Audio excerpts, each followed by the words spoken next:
Hello, my fellow comic book collectors. It's Alan, the Comic Collector Geek, and this is the interview weekend. And I'm with Ricky from All Sorts of Words. And I actually, we had a crazy conversation just before me starting this video. I'm hoping that we're going to continue that conversation when we actually start this video. But just quickly, Ricky is he's a YouTuber.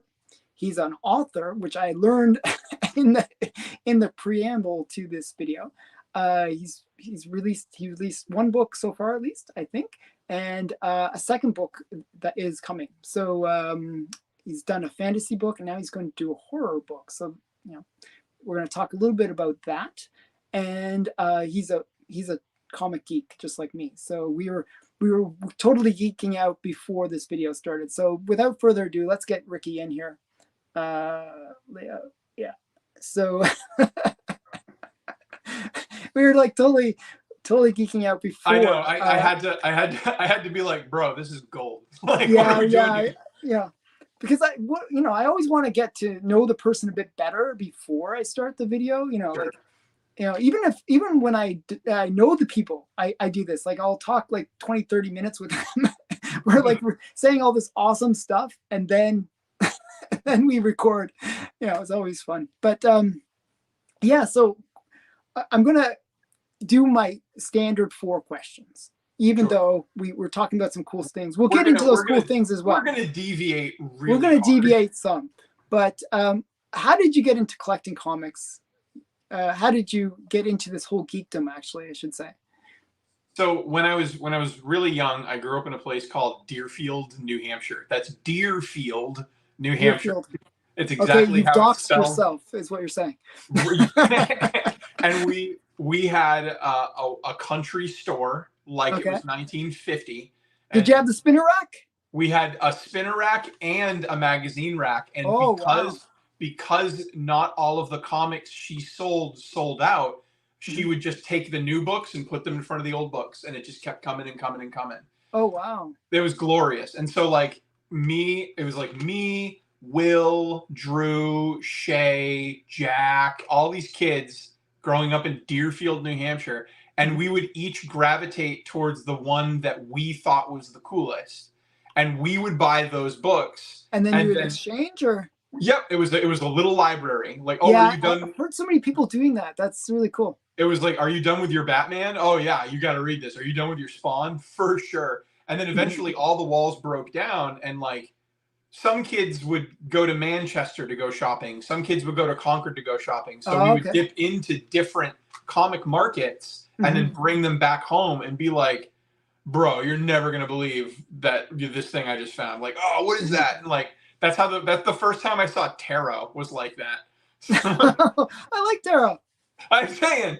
So that's the first time I saw tarot was an exchange like that. But like, that's how I read the first like 30 issues of Spawn. That's how I read Batman Contagion and No Man's Land. Okay. And The Death of Superman. And so with The Death of Superman, I became the Superman kid because we had a place called Building 19. I don't know if you ever heard of that. No.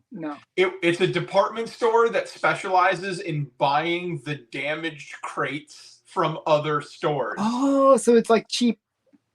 Right. So, but you'd get like, you don't know what you'd get. So you'd walk in there and they'd be like, here's a crate of 400 plastic chairs, but since the first 30 broke, we're going to sell them at like $2 a piece. And so you see plastic chairs, but they had comics from all the stores that ordered too many Supermans. There were so many hundreds and thousands of Death of Superman comics floating around that they bought them from stores for like a nickel each. And they would bundle them, shrink wrap them, and say, this is the Death of Superman, $10. And you'd buy like 50 of them, basically? I would buy, okay, I'm going to buy the Death of Superman. Now I'm going to buy Funeral for a Friend. Now I'm going to buy the stories that come after that. Wow. And so that's really cool. Dude, it was sick. And so like they were shrink wrapped and you'd open them up and go home and they were all in order. And then you'd read them and trade them with your friends and have fun. And then eventually when all the books came back into your possession, you could use the checklist and put them back in order. That is too cool. Like that'd be like, like I was paying cover price you know, Right. and you're probably paying like half or like a third of cover or whatever. Yeah, so like Building 19, I remember when they got Funeral for a Friend. Like I said, it was like a pack of comics and they were shrink wrapped Yeah, lengthwise, yeah, not like outside, like the widthwise, not lengthwise. yeah, yeah, yeah. So they Okay. did it widthwise, so you hold the books like that. And I remember it was a pallet of milk crates, and in Hmm. every milk crate they could fit like 6 bundles and then lay one flat. Oh And wow, it was a pallet of, like, no joke, probably like 200 of milk crates filled with the same wow. shrink, because they printed so many. It Yeah, I mean sold they would just so have well. bundles of like the whole collection or whatever it is. Yeah. Yep. And you can Wow. still, like, that's how you can still find like the polybag version. They hundreds of the polybag, hundreds of the polybag. Wow, that's so cool. I mean, I have gone to comic shops where you know they have the back issues, and Sure. then you see like a whole long box, and it's just like the poly bags. Yep. Death of Superman. Um, it's gonna pay for my university. Yeah, they Um, killed him a bunch of times. Look at this. he just keeps on dying. So yeah, that's crazy. So and that still exists, or is it Oh, gone? Building 19 close. I was in my undergrad when Building 19 closed, and so the way they used to operate is in the Sunday paper they would put this big ad. Oh, you vanished. Don't worry, somebody's calling me. Whenever Oh, somebody okay. calls me, it knocks it. So I So can they tell that somebody's gonna try to get in touch with me. Somebody's like Instagramming me. Okay, so what go was I ahead. even what was I even saying? You're talking about in your university year, freshman year. Yes. So this in the paper, the way they would operate is they would have this, like, they had this cartoon caricature who was like a caricature of their owner, and he was Hmm. like, "Hey, it's me, and I'm selling you crap." Like every week he would be there, and I'm a cowboy now. And next time and it was a comic strip guy, and it was funny. Hmm. But when they announced that they were closing, there was this like morose version of that cartoon character apologizing for letting everyone down. It Oh was wow, it that's was so sad. it was wild. He was like, we can't keep up and growing demand, and I'm so sorry for all the people that work for us. It was this Oh heartbreaking apology. It was a bummer. wow, that's brutal. Yeah, it was wicked brutal. Yeah, Building 19. If you ever Google just Building 19, you'll And see it the was a, cartoon character. was it across the U.S.? Was it a big chain or? I think it was like a regional, like, we just buy the pallets from the area That is just too superstore. too cool. Because like now, like I think of like all the either returns or damaged books where they send them back.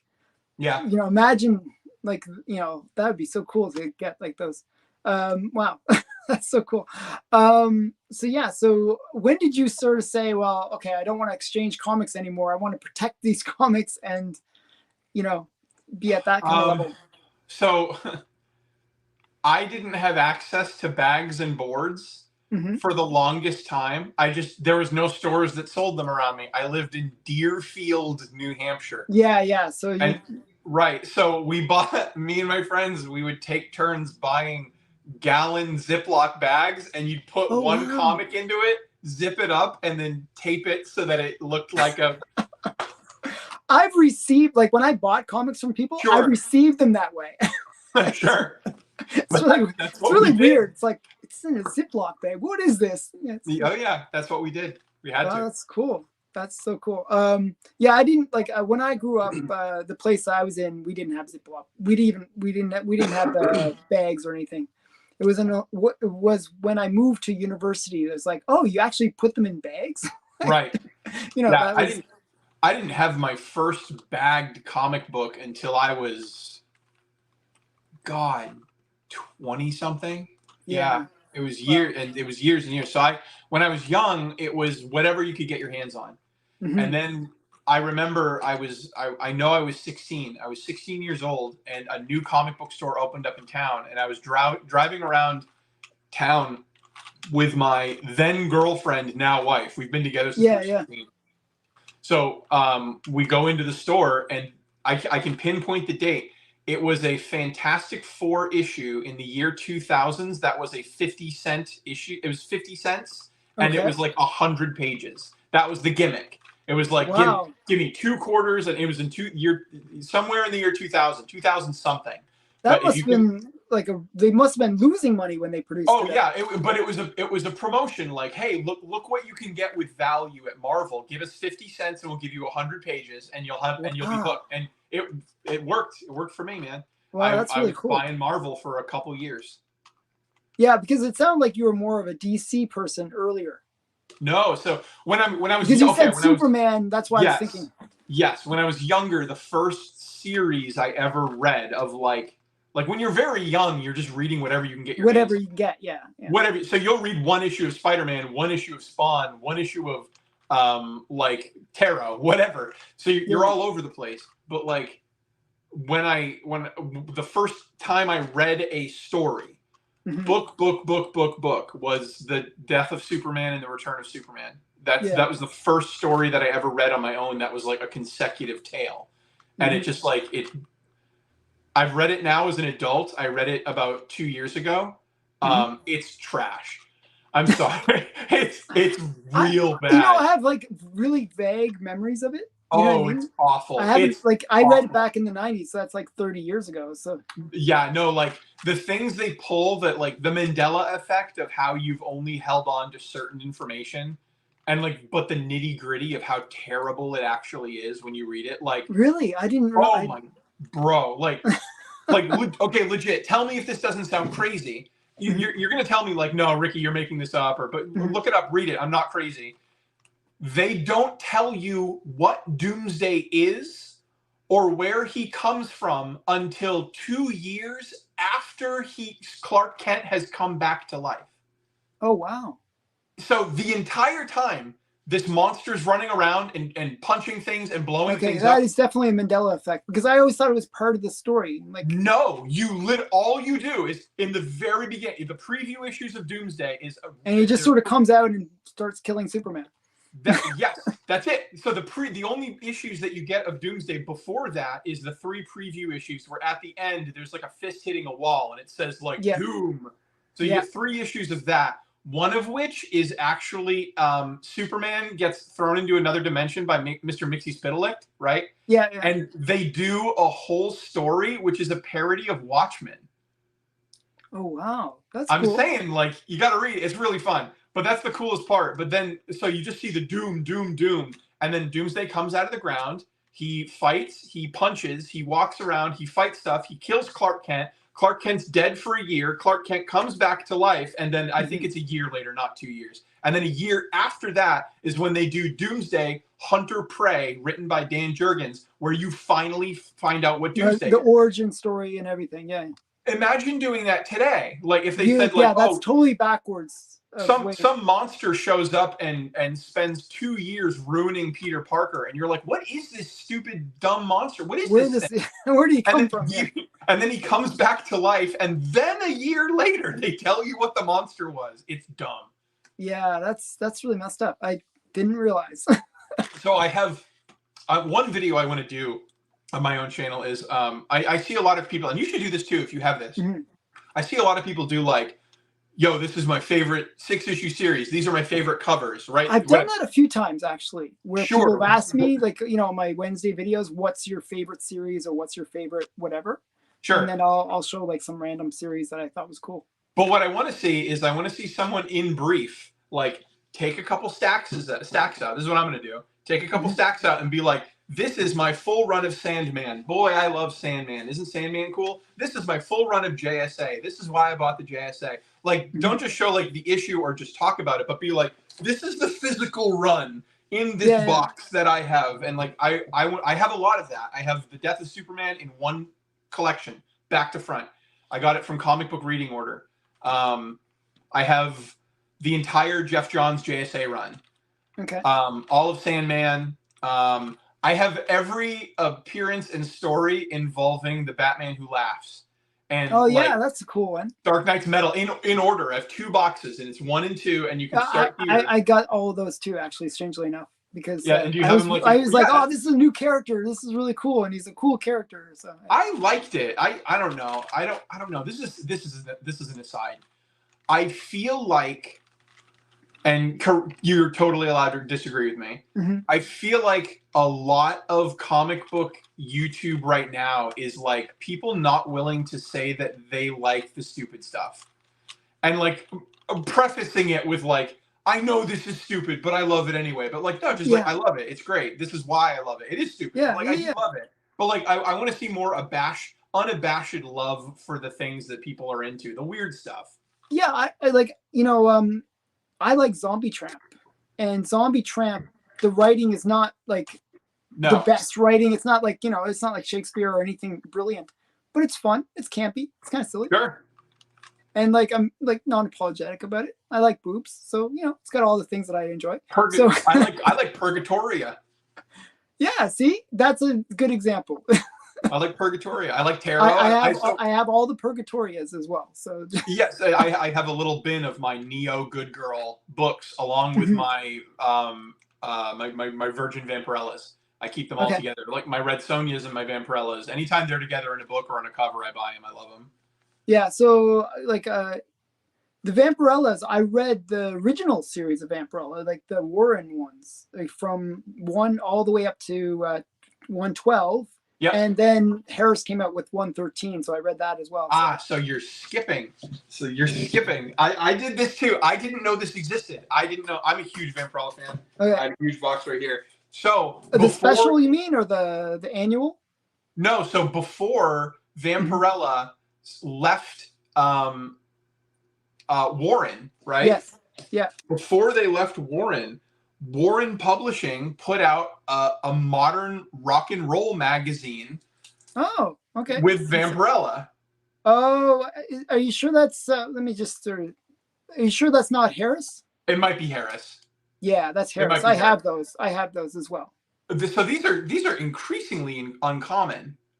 Yeah, no, I collected all those. I have all those as well. Now, I thought it'd be, if I ever become like an actual YouTuber, like as in like he's got 9,000 subscribers, I will make it my life's mission. I will find this Vampirella guitar. The guitar? Look at it. Win a Vampirella guitar. Oh, okay, I can't quite see it because I'm on my cell phone, but yeah, it says. Win the Vampirella guitar. Oh my goodness. saying, if I make it to like, I promise, internet. Is there a guitar out there that's a Vampirella guitar? You know what I'm saying is, if I can, look at me, internet, look in my eyes. If you can get me to 8,000 subscribers, I will move heaven and earth, and I will find that guitar. So yeah, that's really weird. I didn't even notice that, tell you the truth. Like those headings, I should have noticed that, but I never clued into it. I have all those books, but yeah, but those magazines are cool because they have one in color original Vampirella story in the middle. Yeah. And then they have like interviews with Ron Perlman before Hellboy came out. Yeah. Yeah, they'll have like, yeah, it's more in the style of Famous Monsters. Is if you take Famous Monsters plus Vampirella. I would say I'd say for a deep cut, I'd say like Rue Morgue. So Rue Morgue is a ripoff of Famous Monsters. Oh, see, I only ever read Rue Morgue and Fangoria. Okay. Yeah, Fangoria is another one. Those are all ripoffs of Famous Monsters. Ripoffs or inspirations? Inspired by Famous Monsters. How about that? That'll be nice. Come on. So the Famous Monsters came out in 1958, 57, 58 kind of area. Sure. And those other ones were kind of later things that so many people were inspired by Famous Monsters, and so those ones kind of came out because they thought, hey, this is really cool genre. We can, and Fangoria kind of said, oh, let's do Famous Monsters, but let's do it more gory and like that kind of way. And Rue Morgue went even further. It kind of said, let's go more into the those sort of underground films and more. Yes. Yeah. That so, I learned a lot about. I collected all those magazines, so I. Yeah, no, I learned a lot about like Australian horror. Like you hear a lot about like Korean and Japanese, but like Australian horror, I learned a lot from Rue Morgue. And there was another one, I'm not sure if you're familiar with it, called Draculina. So I know the character Draculina.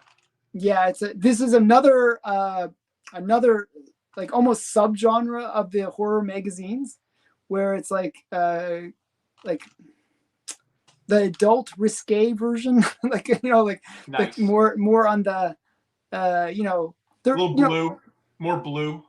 more blue, yes, more blue. So the idea is this, that if you think about horror movies back in the day, back in the 80s, what you would do in a horror movie is you would have like certain kind of traditions.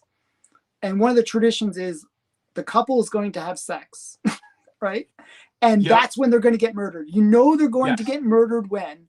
And it was like a way that they could put in sort of the gratuitous boob shot, right? Yes. They always wanted to throw that in, get that R rating, so that they could get the boys to go watch this movie, because you got to go see the naked girl.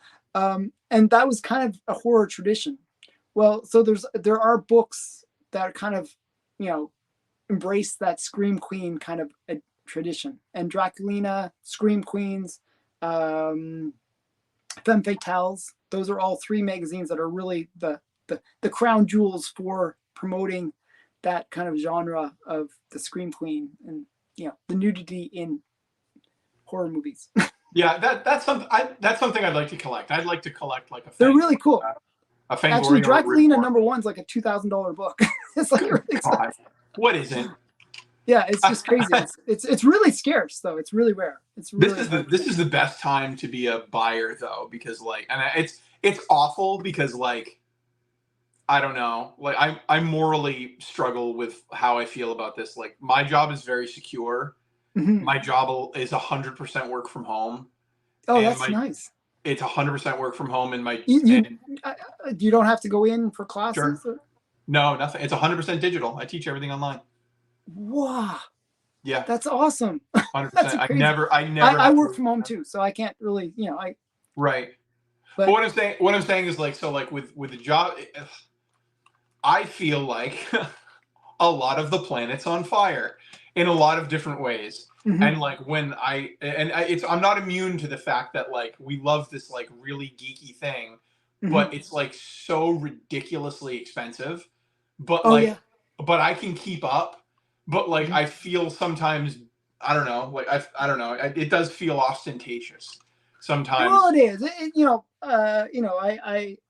I have an office in the Philippines, for example. And I've actually flown over there several times to kind of set up the office, deal with the people there, train them, and all this kind of stuff. And it is day and night. It's a very different world. People are living on a good wage is like a couple $100 a month. That's a good wage. But they actually, there's ways that they make it work that it's just I wish we could bring some of it over here. Just some of the times it's quite brilliant how they actually make that work. But me spending $1,000 on a comic, well, that's like 5 months salary for somebody, right? Right. That's a college education. That is a college education. Actually, that is definitely a college education. So comic collecting is a first world problem. Right. I guess is the best way to say it. Right. But the funny thing is, I actually have viewers from the Philippines. I have viewers from all of these countries where a lot of the books they couldn't afford, but they still appreciate it. They still love it, which is kind of cool. Yeah, well, the best thing about that's the 2 sides of comics. There's one side of comic where you can go to readcomicsonline.com and you can literally use that site all the time. You can just read comicsonline.com. Yeah. And then or you can buy, because I have to say psychologically, I don't know if you feel this way, maybe everyone does and I'm just an ass, but when I own a first appearance and I read a comic and that character just appears in the story. If you own the first Alfred and you're reading an issue of Batman and Alfred shows up, you feel a sense of ownership over the scene. Yeah. You own the cool thing that he does. Or I know it's sort of like making a connection with that first appearance, with that creation of that character. Yes. That's why I'm a first appearance collector. If you look at the books that I collect, it's generally first appearances. It's or really sexy covers. First appearances, I love first appearances. I really do. I love the character, and I want to have that connection. Yes. And having that tangible copy really makes me feel like I have that connection, much more so than just having read it online or something. And it's also, it adds another layer when you love it first, and then you love the character first, and that you have that like barrier up of like, oh man, if I could own their first appearance, I'd love them even more. And then you finally get it, and then you're like, I was right. I love them even more now. yeah. No, it's yeah. I mean, that's the way I feel about a lot of my comics, where I'll chase after the big characters that I really love. Like one that I'm trying to get, well, I'm actually making payments on, is getting the first Robin.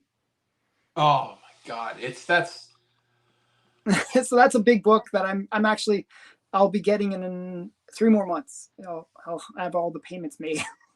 Yeah, that's it. And what grade are we talking? It's 7.0. Restored though. Who cares? You know what? Oh my God, I am not a Ship of Theseus denier. Like, for anyone watching, like, if you want the nerdy example of why I don't care about purple labels, like, that's an old paradox. This like the boat that kind of like, yes. So I actually know stuff. Yeah. You've got like your ship, and you replace the sails. Is it not the same ship anymore? You have a ship and you need a new keel. Does that mean it's not the same ship anymore? No, it's still the same ship, man.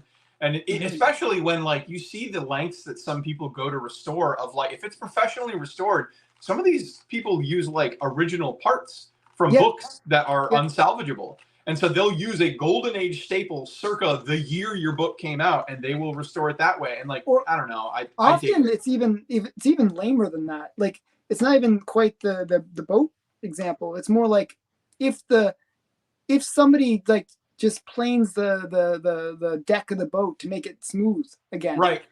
Yeah. I mean, if you think about it, that's really what's happening with a lot of these restored books. Somebody trimmed it because it's getting a little frayed. Right. And that's restoration. Right. And you're not adding anything to the book. You're actually removing it, just a little bit of that fraying, or to make it look a little crisper.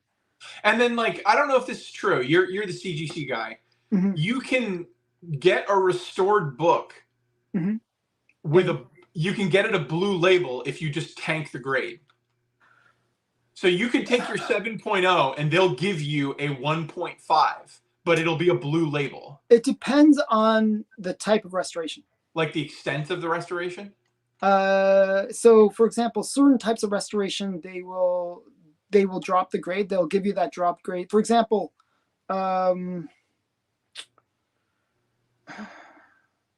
like they'll really tank the grade if it's like color restoration, like where they'll bring it down. Sure, but you can. But so it is true though. You can still get a blue label. They'll just they'll just give you a crappy grade. Yeah, they I think trimming, they if they really, I've never seen anyone accept this, but I've seen if you think about it, trimming would be like a 0.5.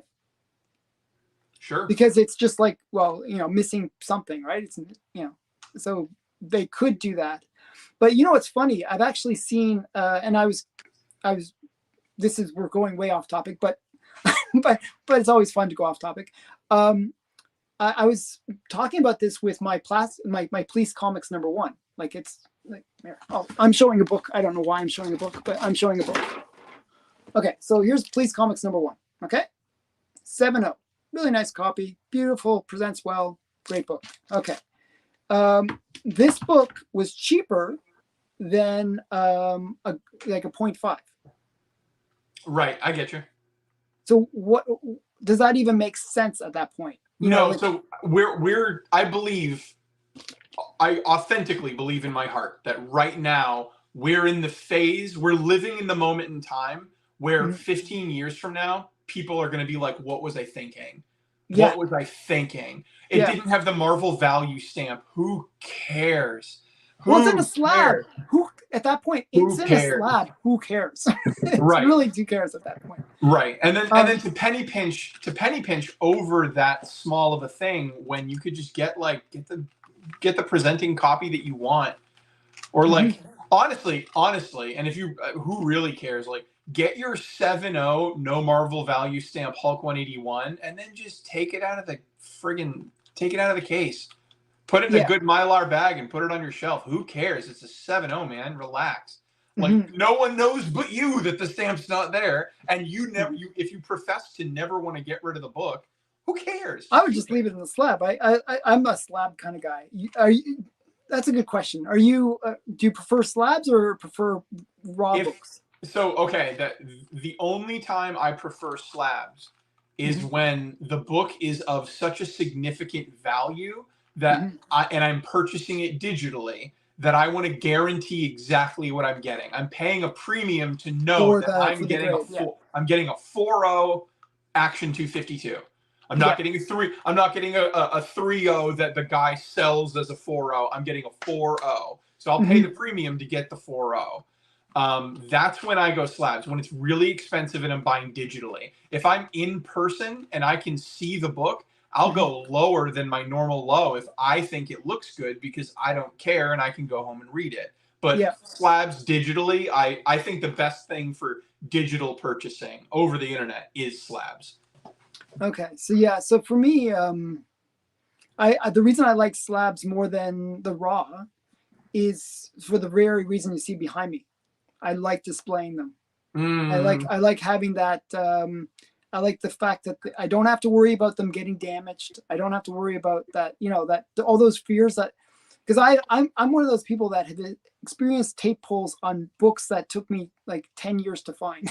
I was so keen. I was like, oh, I got this great book, and tape pull. Just like, just crazy stuff like that. So you'll see it. I only allow myself 3 books. That's it. In displaying comic books in general, I have thousands, but I only allow myself 3 books. Really? Why is that? Hold on, I'm just adjusting my camera. I love movies. I love comics. I love reading. I love reading books, like book books. I have a lot. I love video games. I don't know if I said that. I have a lot of different interests, and comics, they're so thin and so flat. Oh, almost lost you there. Oh yeah, no, I did the same thing. Howard, I got a call. I could easily fit everything all over the walls. I could paint my room in comics if I wanted to, but I don't know, one, I don't want to be surrounded by that. I also want this to be like a room where I can read and just relax. I don't want images pumping in my face. I'm really big into lighting. You're more of a minimalist in that respect then. Right. And then also, when you limit yourself to 3 books, I change them every Friday religiously. Every Friday, it's a ritual. I take them down and I pick a theme that will carry me through the next week. So this might be like women of DC, or this might be like important deaths, or maybe my 3 favorite Vampirella covers of the week, whatever. But I pick a theme, I pick 3, and when I have company over and they see it, it's pretty tasteful. And they go like, "Oh, that's neat. Are these special?" And then I'm not tasteful at all.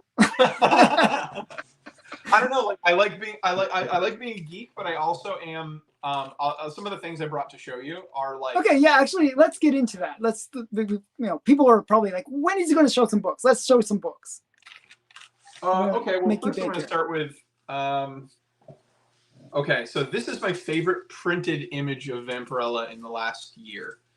I love this. Oh, you got the foily one too. So this is the plain version. This one is like really the middle one was the foil, but yeah, this is the awesome. 120. Who did the art? This is the foil. That's really sexy. And this is the metal. Oh wow! I don't think I have any metal comics in my collection. But look at that. You can't see it on. Doesn't do it justice. No, it looks really cool actually. That bright red that you're seeing that's traveling down her body right now, that bright red is so apparent in person. It really shines. If you're gonna get one metal book, make this the one. Okay, I might look for that. So, who's the artist? Suzumaki. Oh, Suzumaki. Okay, yeah, she's great. Okay, and then I actually just read this yesterday. Oh wow! The first appearance of the Question. Yep. It's awful. Oh no! I haven't read it, so I can't really. And I have it, but I never read it. So I love the Question. I love the Blue Beetle. I love the Charlton comics, but like mostly I love them because of the art and okay. the visual storytelling because it's Steve Ditko. So like Yeah. Okay. when Ditko does a fight scene, you see every move, Like, every elbow. oh, that's cool. They're really great fight scenes, but like nothing really. I don't know. People have an image in their head of when they think of Question, they think of the Denny O'Neil run in the '80s, right? Well, I Which actually is think of how I got into that character, and a lot of the Charlton say it, stuff is say it, through say it. Watchmen. Oh, I thought you were gonna say Justice League Unlimited. No, it was the Watchmen because the reason the Watchmen, those characters, the Question is Rorschach, right? Yeah, Rorschach. And Yeah. Rorschach, and a lot of those characters were. Dr. Manhattan's Captain Atom. Is Captain Atom, and like so. Yeah, Blue Beetle is Night Owl. Night Owl, and then there's Nightshade, and there's a bunch of characters that are from the run that were used in the Watchmen. So yeah, that's how I got into them. That's how I know. Yeah, Ozymandias is Kung Fu Fighter. Not Kung Fu Fighter. No, Judo Master. Judo Master. Really? No. Judo Master. Yeah, it's just a guy that could fight, and then like when you're listing off the Watchmen characters and you're comparing them to like who the Charlton characters were, you run out of allegories, and like the only one that's really left is like Ozymandias, who really knows how to fight. And I thought he was like some super smart guy, so he would be some other character. I just don't know if there's any other character that carried that like specific allegory of like, oh, there's like an Egyptian themed smart guy. I didn't really. Yeah, exactly. Yeah. I don't really think this is one. Okay, we were talking about this before we turned the camera on, but like this is how deep it goes. I was telling Alan before we started filming that like when I was getting back into comics in 2020 because everybody got back into comics into 2020, mm-hmm. I collected every single story issue in a row, and I have them in 2 short boxes of Batman Who Laughs. And so when you're reading that series in my collection, you're going through book by book, the whole thing's there. Mm-hmm. You have the first appearance. That's nice. Second print. And then the second print. Yeah. And alternate cover. Oh, cool. Very cool. This is one that like doesn't get a lot of love, but this is I think it's a superior cover. The reason they probably don't go for it though is he's not on the cover. Right. He's not on the cover because here he is on the cover. Yeah, he's just in the corner there. Yeah. Yeah. But I really like. But no, it's a cool cover. I give you that. Yeah. This is my this next book is my it's a placeholder for my love for the collection itself. Like I have all the New Gods. I read Mr. Miracle. I like that series. I have all of Mr. Miracle. I have all of Orion. I have Orion's 80s run, his 90s run. I have New Gods, Return of the New Gods. I really like this.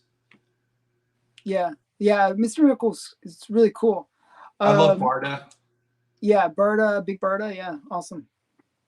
But yeah, I love the New Gods. I love how like Jack Kirby wanted to do really weird stuff with Thor, and Stan Lee was like, no, you can't get that weird with it. And so he was like, okay, well, I'm gonna leave and do everything my own thing I ever wanted. Yeah.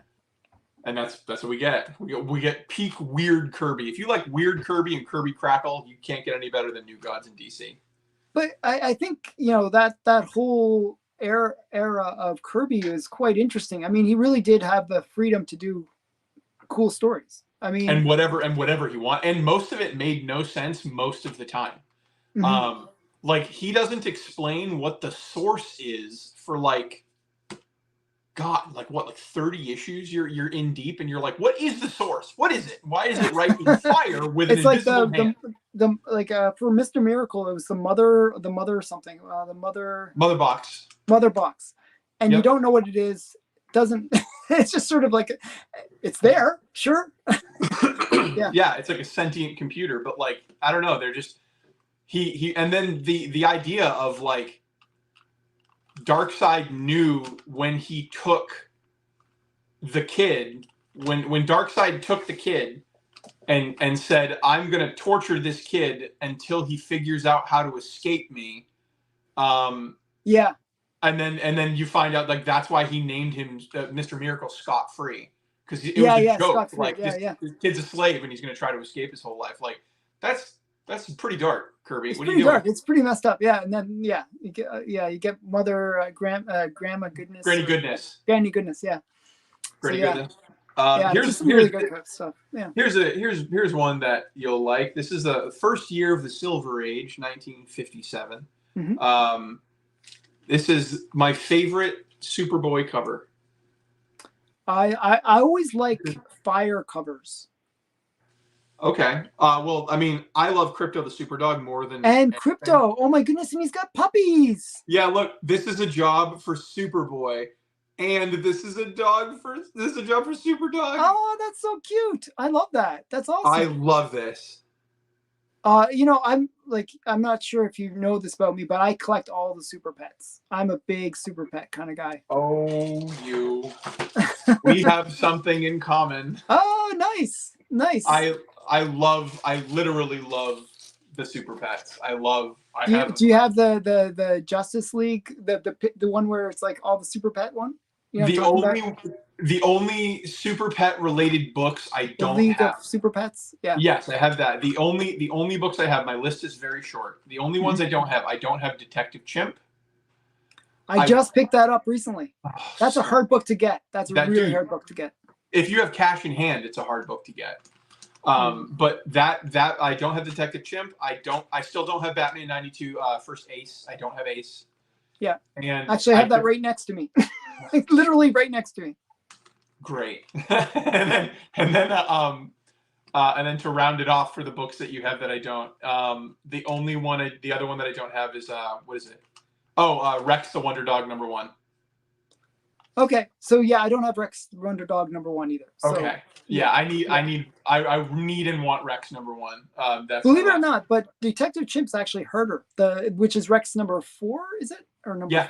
Yeah, #4, I think. Rex #1. I see Rex #1 raw for like $900 all the time. But #4 is like insanely hard to get. It took me a year and a half of collecting before I ever even saw one copy of it online for sale. I actually I had the most crazy luck with that book. So my comic shop, how they can put alerts.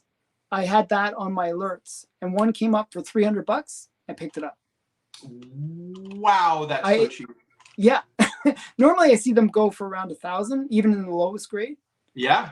So how is it? Have you got it yet? Yeah, no, I have it. It's like I did it in one of the unboxings. But yeah, it's not in good shape. It's like a 1.0 or something. It's Who cares? Yeah. Who cares? It survived a world war. Who cares? Yeah.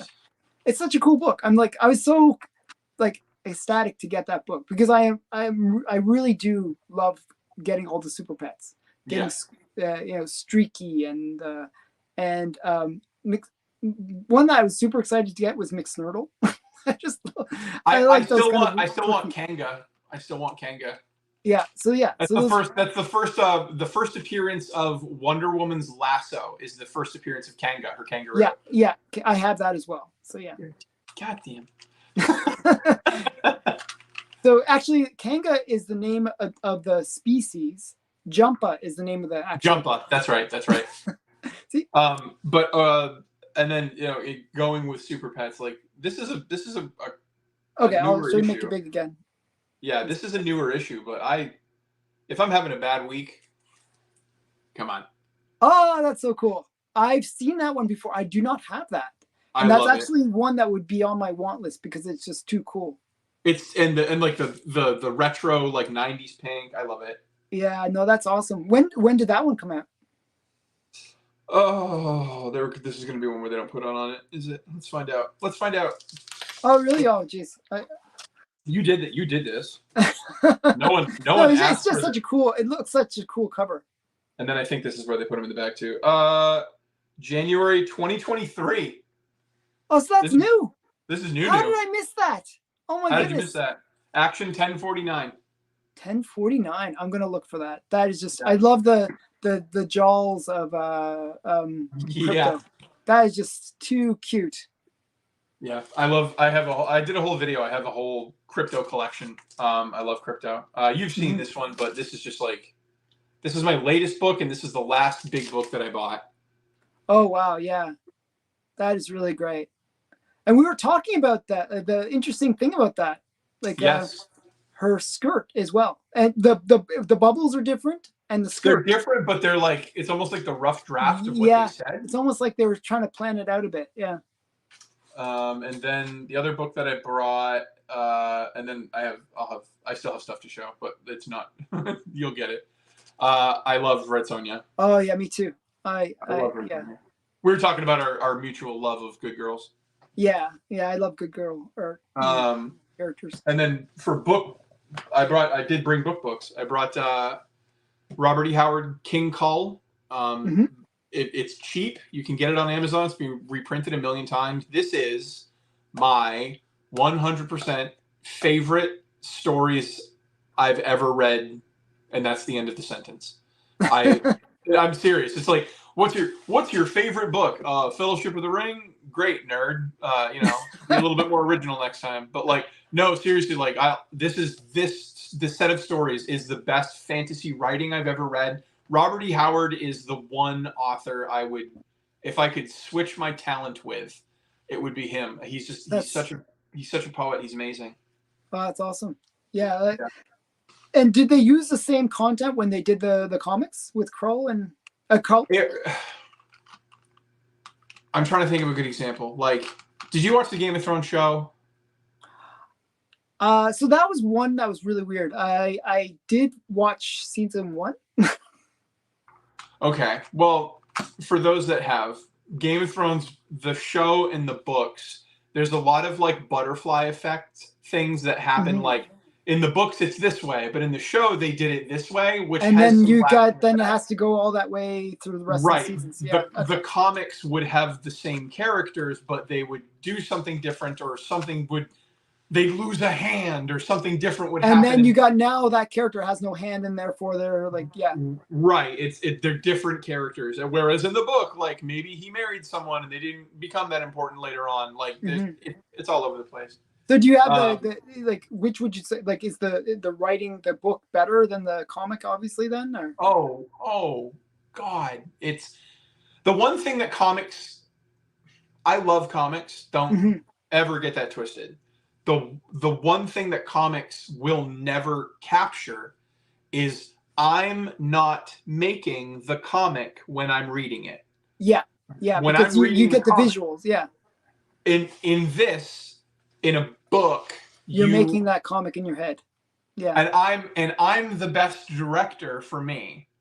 Yeah, that's why it's always better to read the book first and then watch the movie. Because at least then you have your own imagination of it, and that won't get tainted by the fact that you watch the movie and then you're just replaying that movie back in your head in a slightly different way when you read the book. And every now and then I was exposed to the movie first because the movie was such a phenomenon, and then I read the book later on, and the book obliterated the movie, and I can't enjoy it anymore.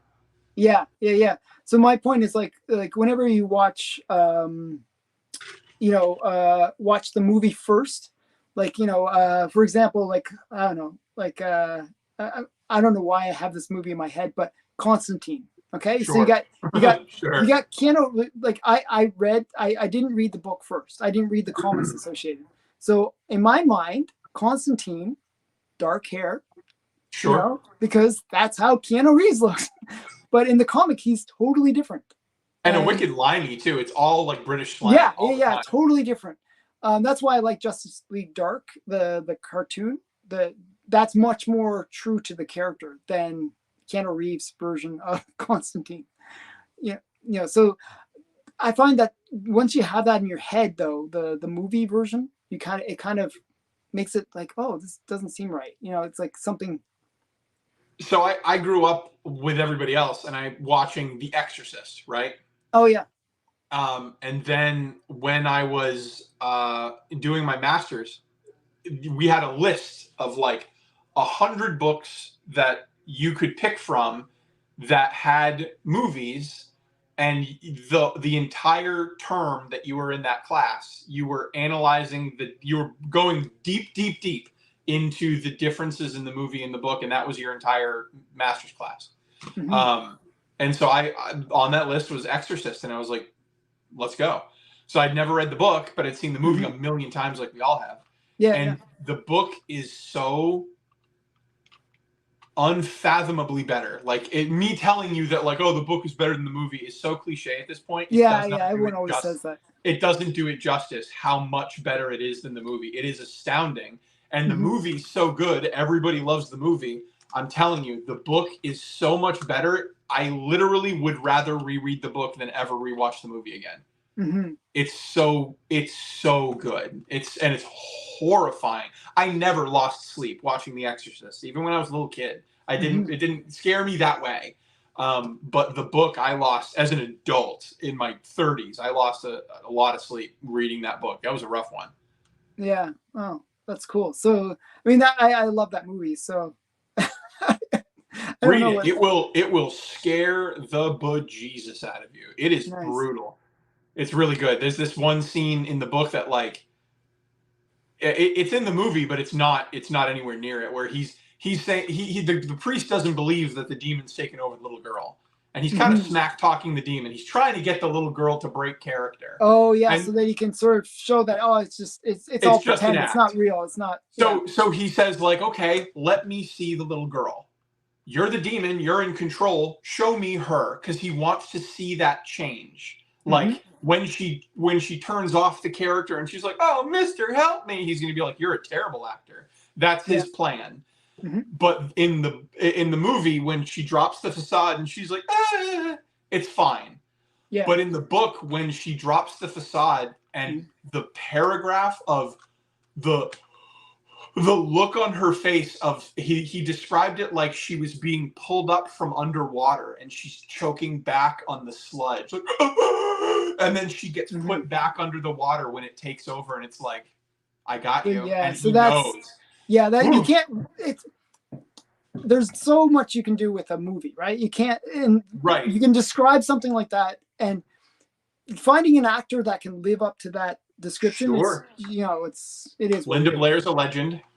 Yeah, she did a great job. She did a great job, but I actually but ran that in into my her brain, at one of the me conventions. directing, but Yeah. like me directing that actor was way better than anything you could have gotten out of an actor in real life. Yeah. I mean, there's limitations, right? Right. Yeah, and Yeah. she was like only a kid too. That's the other Right. thing. You know, So for this next scene, we're gonna hold your daughter underwater for like 10 minutes and pull her up, and then she'll have the emotional range. You know what's funny though? I think the director would have done that. Oh sure. He just died. He died this week. Oh really? Wow. Because he literally died this week. There's a scene in it where the guy gets shocked. He looks like he's shocked. The director actually went behind him with a shotgun and fired it, so that he would be like startled. It's just like that. You know, I love those kind of creative directors. Nowadays he would get sued, but you know, that kind of level of dedication is pretty awesome. So do you play video games at all? Is that in your forte? I used to. I just don't have the time for it. Mm-hmm. The game that I used to play was World of Warcraft. Okay. I was actually, strangely enough, I was #1 in the world. Wow. In World of Warcraft, yeah. Like it was pretty cool. I soloed to 82 or whatever at the Wrath of the Lich King. I soloed to that, and then once I got into raid content and I had to socialize with other people, I'm like, I'm good. Yeah, so I was like, I was big in it when it was, you know, I played up to the Wrath of the Lich King, but there was one after that as well that I downloaded, but I didn't actually play. Mists of Pandaria. Mist of Pandaria. Actually, I did play Mist of Pandaria. There's one after that as well. Cataclysm. So Cataclysm I downloaded and then didn't. I did maybe 3 or 4 levels. You know, nothing Yeah. nothing too. You got to see the update to the world. Yeah. And I found it a little bit boring, so I just sort of gave up on it. But I was really big when it was the vanilla stage, which was level up to 60. So that's like really early on, like 2005, you know, era, like a couple of years after that. So, Sure. you know, I was like a GM. Do you know what a GM is? No. So there was a PvP system within Oh, World of I Warcraft. did not do P. I don't play And with other people. yeah, so I was on the most competitive server. It was like a high population server, and it was a PvP server, and I was number 1 ranked, and you get like special armor. So the special armor, just like, you know, like most people are like, you know, like they're probably like yourself, where they would never do PvP. They didn't really like Sure. it. If you wear that kind of awesome armor, you could basically camp those people and destroy them. you could be one of those total jerks where you just like godlike compared to them, because you had this like one of a kind armor. Like there'd be literally one person a month that would get that kind of title. Now, is that armor transferable, or is it locked to a character? It's locked to a character. But it was kind of, it's kind of weird the way that they would do it.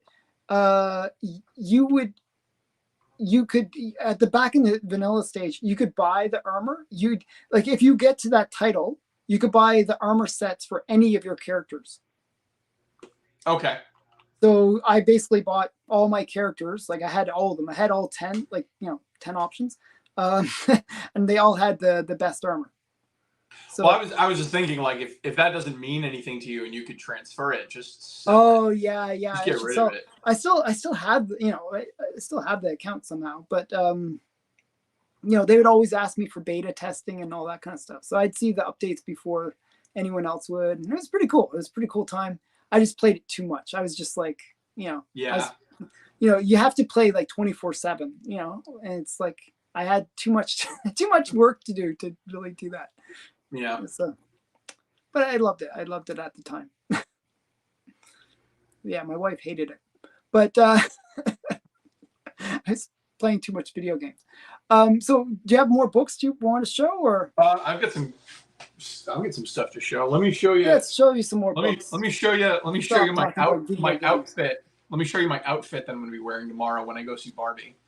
Oh, okay. Are you gonna? Here are my pink Nike shorts. Okay, it's not quite pink enough, but sure, I'll go with it. Oh, but when the ensemble's together. Oh, you got the pink shirt. Oh my god! But pink Evil Dead. That is so hilarious. That is so like great to wear that to a Barbie. That'd be so funny. And then I got the limited edition. Oh my goodness. That is hilarious. Dude, size 13. They're you know enormous. what's funny? My daughter has those. Like she got them way back in the day, like similar ones. It was Barbie, but not. And it came with all the the different things, yeah. And the B symbol. Wow, that's really cool. They're wild, but but I'm gonna wear my pink outfit tomorrow. We go to Barbie in the evening, and yeah, so there's a dude on. I'll have to send you the link to it. There's a guy on Etsy, and he's from Poland. He's from Poland, and he doesn't care about licensing rights, and he has 8 different colors that he can make this high quality T-shirt out of, and he doesn't care about licensing rights, and he'll do stuff like this. That is just too cool. I'm saying the fact that it's like pink and has like Evil Dead on it is just so funny to me. He's got like 20 different designs for Vampirella with with Pepe art. I got one of them. It's bright yellow and Vampirella art on it. Like you can't get Vampy shirts anymore. Yeah, wow, that's really cool. I brought these because I am into footwear a little bit. I got my. Are you like a sneakerhead? I'm not a sneakerhead, but I do get sneakers when I like them. These are the Air Force One Next Chapters. These are the Miles Morales shoes. Oh, wow.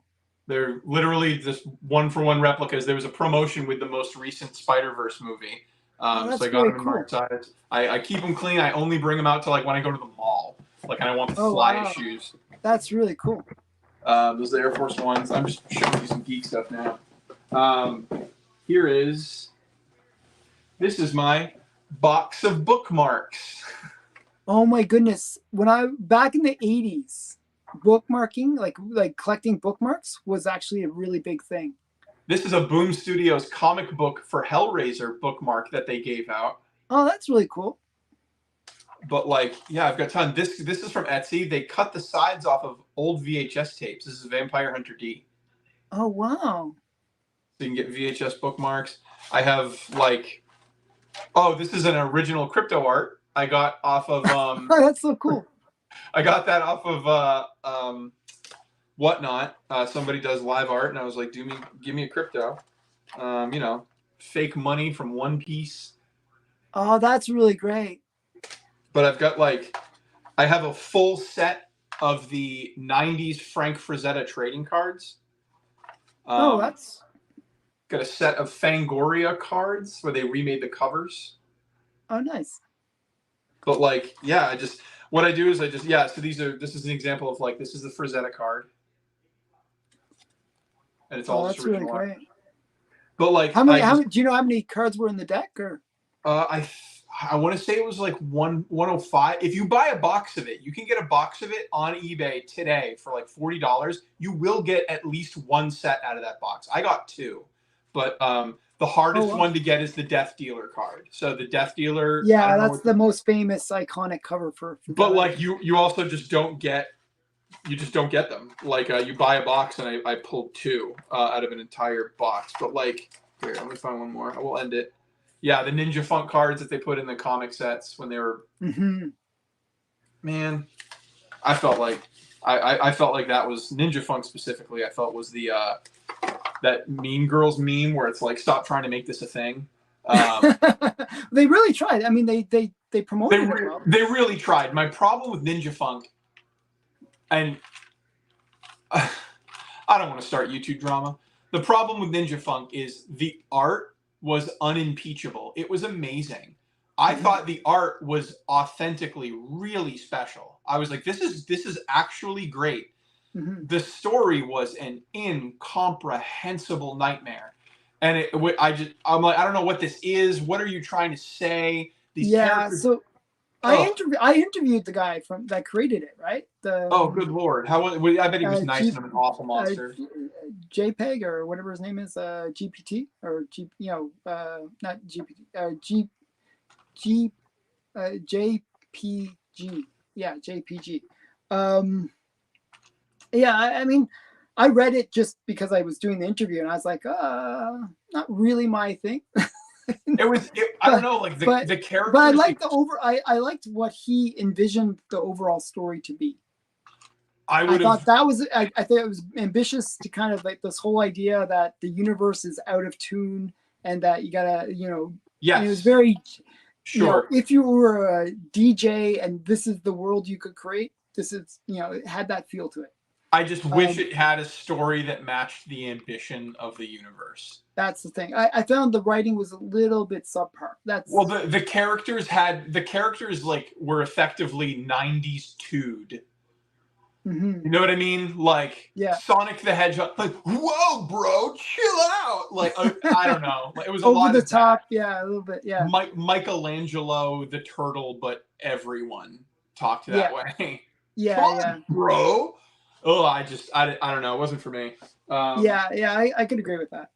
Okay. And then these are the last two cool things I'll show. Okay, so two more cool things, and we got to actually wrap it up. But this is original art you can get off Mercari. This artist, he charged $60. I bought the frame, and he'll do anything you say. And so I said I want a selfie photo with Supergirl and Crypto looking cool, and I love this picture. That's really great. Yeah, it's Good Girl and Crypto. Crypto's my jam. Okay, so this is my pitiful sketchbook. I bought this at a convention back in, I think, 2007, and I was like, I'm going to go to every convention and I'm going to get signed. And okay. I just kept forgetting every convention I went to. I have a book like that where it's my signature book, and it has one signature. or something Yeah, like that. there's not much, but the ones in here are really cool. So this is in the beginning I got like just a this is what I could get for free for Harley. I don't even know who did that, but it's a little tiny Oh, Harley. nice. This is Marcus Toe, T-O. Okay, not bad. Not bad. This one I think you'll find interesting. This is I can't remember her first name, but her last name is Hetherington. She did the art for Elvira. Oh, that's cool. She did a Harley. Oh, that's not bad. And then this is the guy who created Kim Possible. Oh, wow. And That's cool. He did a little Rufus for me. That's really And cool.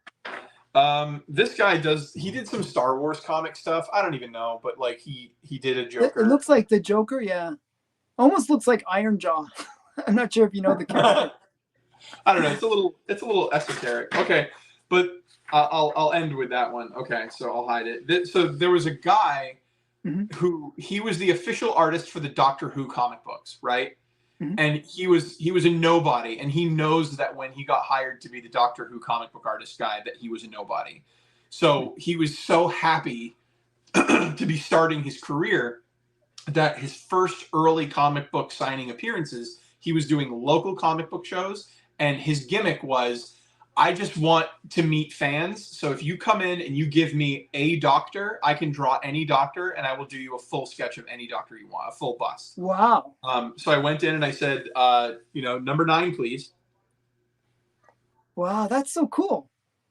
So he's the not doctor, a bad artist. Like, so is he still being used, or? I don't know. This was at the beginning of it was an official Doctor Who comic book that came out in the 2000s, the mid 2000s, like 2010, I want to say. And he had to like go to London to meet the Doctor Who team to get approved to be the guy that draws Doctor Who for the American comic books. Wow. So it was a deal. I don't know. I don't know who this guy is. It looks cool. I don't know. Almost kind of like a little bit character like, like if you go to like some street guy and he does a character, you know what I mean? Yeah, kind of. Somebody did me a Hawkman and an Atom. Oh, that's nice. And that's not the big one. Oh no. Okay, this is the second big one. Oh no, God, there's 3 more left. Okay, these are good.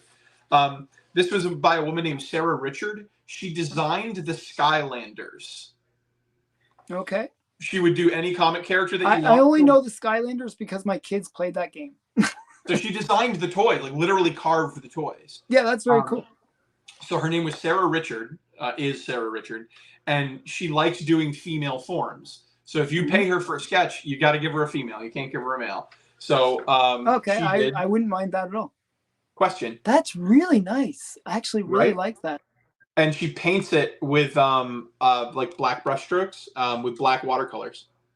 There's something very artsy, almost like Vanity Fair like or something, What I mean? I always thought it kind of looked like Michael Jackson. It looks like Michael Jackson too. I was going to say that as well, but just the hair. It's the hair and the hat and that kind of style. Yeah. And then, okay, do you remember when they did like a cartoon crayon comic book for kids called Tiny Titans? I think I've heard of it. Yeah, it's well, the artist draws in crayons, and it was a kid book. Oh yes, I do know that one. Yes. So I met him at a con, and he did in crayon Robin. Oh, that's so cute. That's nice. Yeah, he would do any Titan that you wanted, and I was like, I need your Robin. Oh wow! But that's not the big one. This is the big one. In 2008, I was at Fan Expo Con in Canada. And that's where I'm going to be going in a few days. Yo, Fan Expo is a great show. Like, people are going all over those. What was that con that just ended that people are all over? Was it San Diego? No, the one after that. MegaCon or something con? Something like that. It just happened. Everybody's talking about it. I know. You know what I'm talking VidCon or no, I don't know what it's called. Yeah, I forget. But yeah, no, Fan Expo is where it's There's one in Texas, I think people are going on about. Sure. Yeah, I forgot what it is. But they had Alex Ross there.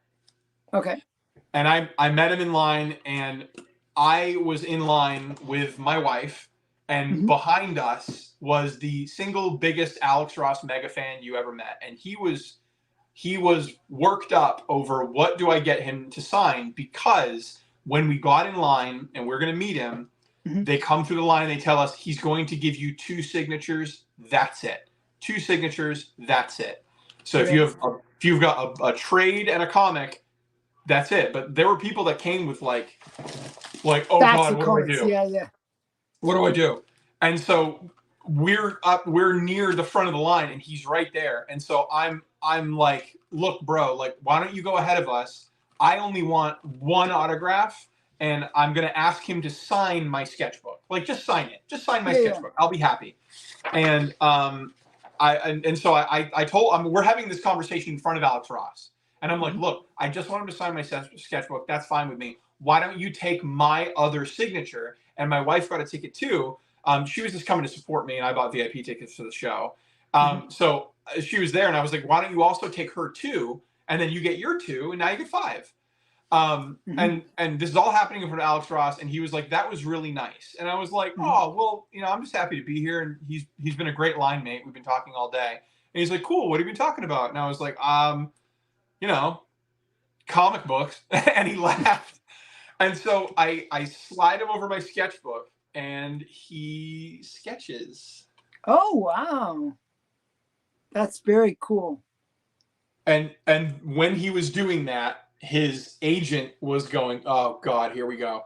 Because like the deal was there were so many people in line. There were so many people for Alex Ross. And he hasn't gone back to Canada since that 2008 to do a convention signing like that. He doesn't sign often. Yeah. He's rare. So when he did that, his agent was immediately like, oh God, like, you're going to kill this whole time, aren't you? And so, but he signed it, and Alex Ross was absolutely lovely. He was ever the gentleman. And that's, so although there aren't many signatures in this book, this is an important one to me. Actually, no, it's better than I thought. I was thinking like the same as the level of my signature book, where I literally I bought the book to get the signature, and then I thought I'm going to bring it everywhere, and then I never did. So you're way better than me. So that's really cool. I actually like that. I always wanted to have like a whole bunch of original art like that. I think that's really nice. Yeah, I'll work on it some more. Like when I do. So I don't know if you know, like, have you been watching my channel? I'm putting you on the spot. Have you been watching? Have you been watching? I think I watched 1 episode. I don't remember what it was, to tell you the truth, but that was it. I haven't really had a chance. Sure. I get sort of busy with stuff, and sure. You can make content or watch content. I get it. Yeah. No, but so the reason why I brought that up is because so my channel's a little different in that, like, I don't do market watch, I don't buy stuff, I don't do haul videos. My content is all talking about comic books and having fun with comic books, and I do sketches, and it's more of like a variety show of me talking about comic books than it is like this is me buying stuff. So it's a different type of channel, and it's getting a slow foothold, but we want more people on because I want people to enjoy like a different type of funnier content. But my point with all of that is, one of the things I talk about is the reason I'm not buying anything for 1 year is because I'm saving all of my money so that June of next year, I'm going to a convention in Mississippi, and I'm going to bring like 14 in cash, and I'm just like, and it's just going to be, that's the adventure of camera. So you're going to be like, if some grail just happens to present itself, you're going to buy it, or? I'm looking for 2 grails when I go in Mississippi. I'm looking for I'd love to get like a Brave and the Bold 28. Okay. Like a 4.0. I don't have that. Okay, so a nice solid grade too, actually. Solid grade. And then like a 4.0, 4.5 of like Showcase 22 First Green Lantern. Yep. Yeah. And then those 2, and then I can sit out for a while. But I don't want to be the guy that, like, I would rather have 2 $6,000 comic books than $12,001 comic books. You know what I mean? Yeah, exactly. So that's what I'm doing right now. So yeah, I'm not buying anything, and that's kind of why I mentioned, like, that's it. That's a very smart method. There's like so many times where I kind of kick myself. If I didn't waste my money buying all these like dollar bin stuff, I could have had some bigger book. I mean, or just $100 books is $1,000 bucks. Yeah. And then you do that 4 times, and you've got yourself a grail that you didn't buy. And so, like, I'm at a different phase in my collecting career where it's like I have so many runs that I can read and enjoy. Mhm. Like I have the whole Grant Morrison JLA. We talked about that before the video. Yeah, like yeah. all the runs I want to show off that I love. And so like I have so much reading material that like now I can just focus on, I can read books whenever I want, but I'm focusing on the like get the big ones that 20 years from now you wouldn't be able to afford if you wanted to. Okay. So I not that this isn't interesting. Like we could talk for hours, I think. Sure. But I can't imagine people making it this far in the video. Usually I try to keep it just around under an hour. I know we could talk I feel but- like we could do this for hours. Yeah, so we might have to do a part 2 just because For sure. because there's stuff that we didn't even answer. I didn't ask all the questions I should ask, but what I'm going to tell people is just to go to your channel. I'll put the link in the description. And do you also want people to go to your Instagram? Do you want me to link to that? I have no other social media other than my YouTube channel. So it's just YouTube. YouTube. Go over to his YouTube. Check him out. I'm going to actually go over. I actually will promise actually after this video, I will watch. Did you watch the Flash movie? Yes. Last night I did a 20-minute video. It's up. It's my most popular video right now.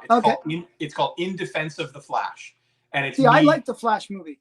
I liked it too, but it's why I liked it and why I defend it and how it kind of broke my heart in a good way. Okay, so we'll talk about that after. Like Sure. because I actually want to mention something about that. But thanks again for coming on to the show, and we'll have to do this again. Yeah, it was fun. Yeah, this is really good. Okay, so everyone, thanks for watching. Go subscribe to his channel, and yeah, it's All Sorts of Words, and it'll be in the description. Just go there, follow it. Okay, thanks again. Bye, everyone.